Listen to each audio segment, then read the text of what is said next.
want. All right, let's welcome to stage Aaron Wolfe, everybody. Let's move it along with Aaron Wolfe.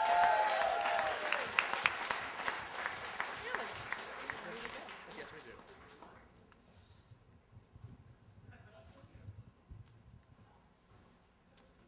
So here are 3 things that happened to me and my best friend Amit in 5th grade. We both got chicken pox. We both had surgery on our boy parts. And we both got new baby brothers. Pretty similar. Here's where it was different. Amit got 10 chicken pox on his elbow, and his mom was like, stay home for a month. And I had it like all over my body, and my mom, the nurse, was like, you get to school like 5 days from now, you know? And after Amit's surgery, Kristen McCann let him make out with her, and after mine, Ian Khan kicked me in the dick. And finally, Amit's brother was roly-poly and happy and healthy, and my brother was roly-poly and happy and healthy, but my brother had cerebral palsy.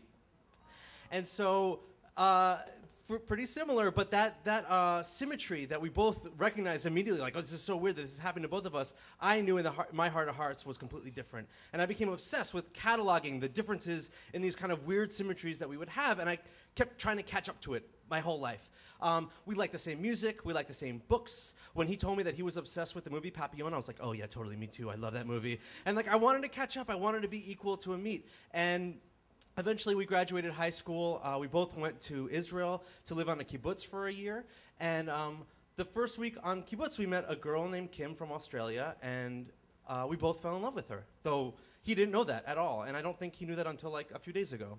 And so that was pretty symmetrical, but the symmetry ended again because Kim loved Amit, and a few months later, they went to Australia, and I stayed on the kibbutz feeling very much familiarly alone and kind of jealous. But I wasn't going to fail. I was going to make this symmetrical. And I found my own Australian girl, and a girl named Emily, and I fell in love with her. And she fell in love with me.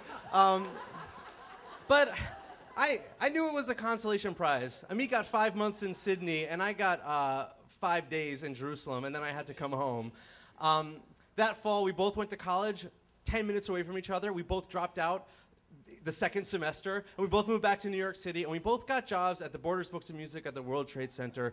And after he started shelving the music section, I was like, I need to have a request to shift into the music section too. And I shelved the music section as well.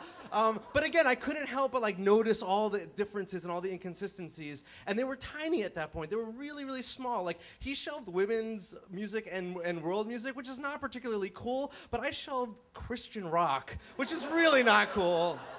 And he became friends in the music section with Kip Winger's guitar tech. I was sort of pals with Mike, the fat guy from the cafe. Like, completely different worlds. But most importantly, Amit's brother was growing up without cerebral palsy, and mine still wasn't.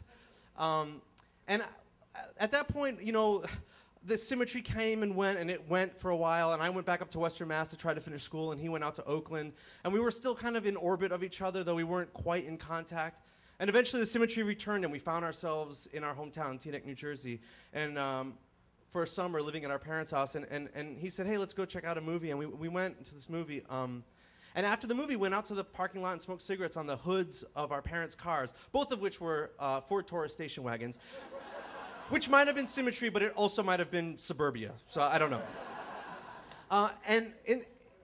After a while, he kind of turns to me and says, you know, I need to tell you something that I've never told you before. And I said, okay, what's up? And he says, he proceeds to tell me that he has been suffering for the past 20 years from debilitating anxiety. Like, not your, like, sitcom, like, oh my God, I've got the wrong mascara, panic attack. Like, full on, tear your fucking skin off and run for the hills anxiety. It was completely demolishing his brain. And he had been living with this for 20 years and didn't tell anybody except for his parents. And he didn't tell anybody, he tells me, because he was afraid of how we would react. He was essentially coming out to his friends, and I was one of them that he was coming out to.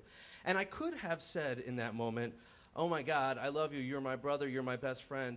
Tell me how you want me to be for you right now. I could have said that, but instead I saw symmetry.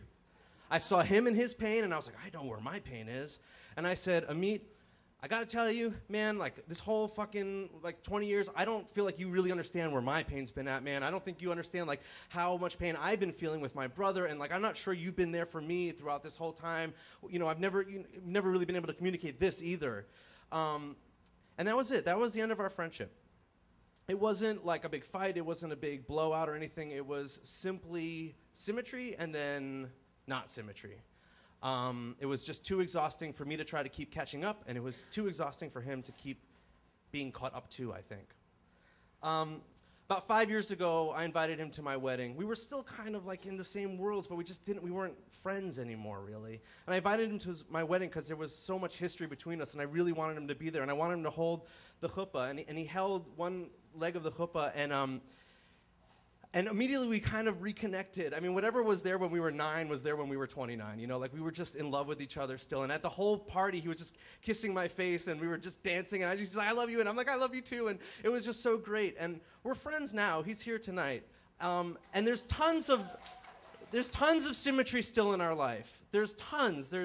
We play music, we're trying to write, we're both trying to be funny in public, we're both trying to be, like, okay with, like, our emotional health, and we're both trying to be older brothers to younger brothers that are, like, really trying hard to figure out how to fucking be humans on this planet.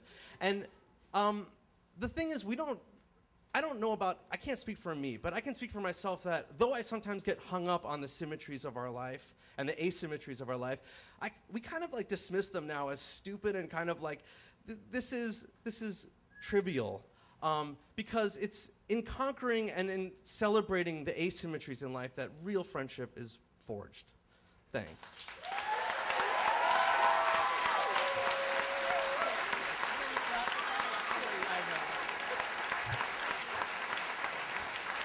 Aaron Wolfe.